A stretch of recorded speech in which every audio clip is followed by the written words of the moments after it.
Vous avez fait mourir le prince de la vie que Dieu a ressuscité. Nous en sommes témoins.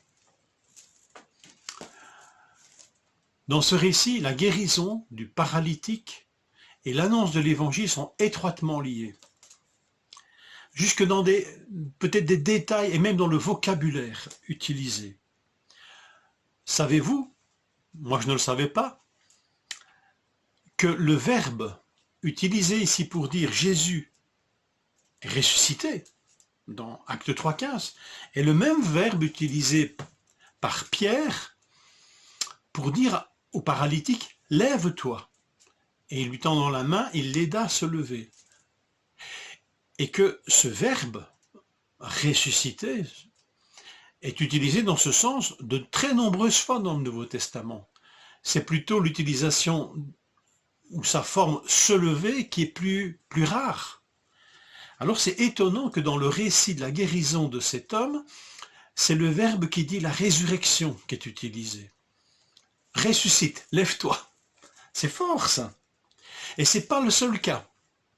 Lorsque l'ami, le paralysé, est amené par ses 4 amis, vous vous rappelez au pied de Jésus, hein, le gars qu'on descend par le toit là.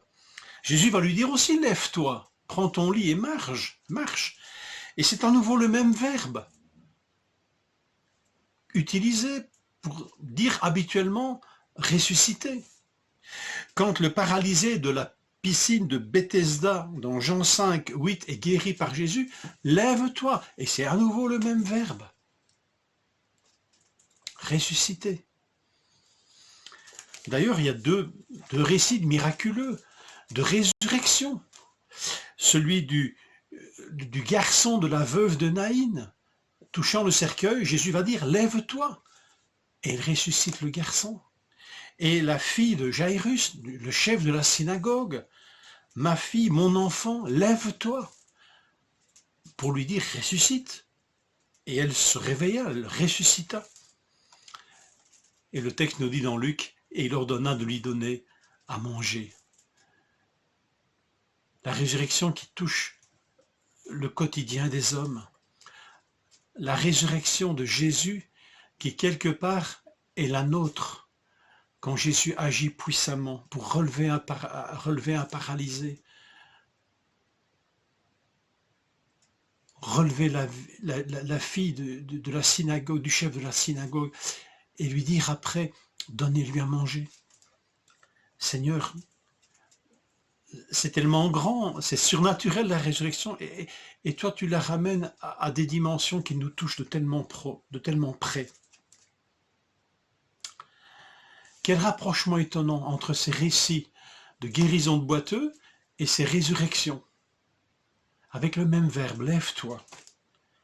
Faut-il tant de puissance, Seigneur, pour permettre à un boiteux de se relever, de tenir ferme sur ses jambes? Parce que c'était le problème de ces hommes, c'était pas des claudicants, c'était des gars qui étaient vraiment à terre et qui ne savaient plus marcher.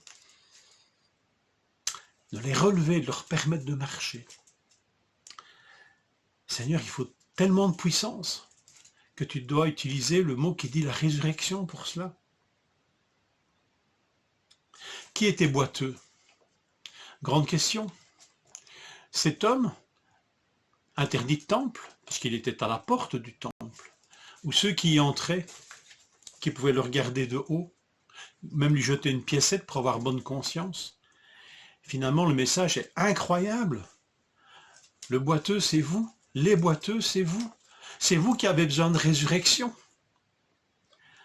Et Pierre va dire, repentez-vous, convertissez-vous.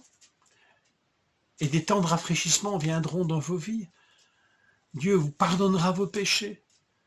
Ah, c'était lui le pécheur, le grabataire à terre. Est-ce lui ou ses parents qui ont péché? Nous qui entrons dans le temple en si bonne santé, nous sommes forcément des hommes bien.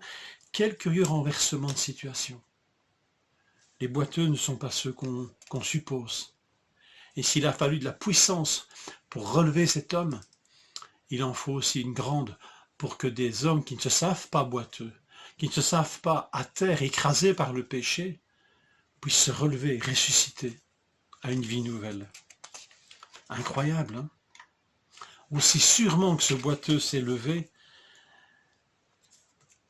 Je paraphrase Pierre ici. Vous pouvez vous lever de la mort en vous repentant et en vous convertissant. Ce vocabulaire de la résurrection nous est aussi adressé en tant que chrétiens. Je lis 2 exhortations, une dans Romains 13, verset 11. Vous savez en quel temps nous sommes? C'est l'heure de vous réveiller, nous dit le texte, c'est l'heure de vous lever enfin du sommeil. C'est à nouveau ce verbe qui nous parle de la résurrection. C'est l'heure de vous ressusciter enfin du sommeil. Éphésiens 5, 14. Réveille-toi, ressuscite, toi qui dors, relève-toi d'entre les morts et Christ t'éclairera. 2 exhortations adressées à des chrétiens et leur demandant, savez-vous en quel temps nous sommes? Alors si c'est le temps de se réveiller, de sortir du confinement, non pas pour faire n'importe quoi, je veux dire, mais si nous étions entrés aussi dans un confinement spirituel, petit à petit nous étant endormis, que nous puissions réfléchir à cela pendant cette journée. Ne faut-il pas, nous aussi, nous lever de ce sommeil étrange? Bonne journée. Que le Seigneur vous accompagne dans cette journée.